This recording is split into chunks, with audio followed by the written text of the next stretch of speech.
आणि तासगाव मतदारसंघाचे आमदार रोहित पाटील यांनी निकालादरम्यानचा किस्सा माझा कट्टा या आमच्या विशेष कार्यक्रमात सांगितला।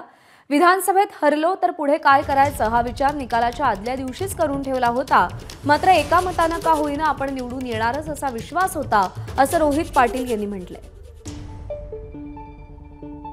23 तारखेला निकाल होता, 22 तारखेला रात्री अशी वाटत होती गेली 9 वर्ष आपण या निवडणुकीत म्हणजे गेली 9 वर्ष आपण मतदारसंघात फिरतोय, उमेदीचे असतील किंवा कशी असतील 9 वर्ष आपण या क्षेत्रात घातलेले आहेत आणि यातनं जर काही चांगलं नाही झालं तर मागच्या 9 वर्षांचं फलित काय ह्याची जरा चिंता वाटत होती आणि पुढे काय करायचं म्हणजे हा विचार सुद्धा मी आदल्या रात्री करून ठेवला होता। पण मला एक विश्वास होता एक मताने का होईना आपण निवडून येणार आहे, मग तो एक विश्वास 100% मनामध्ये होता।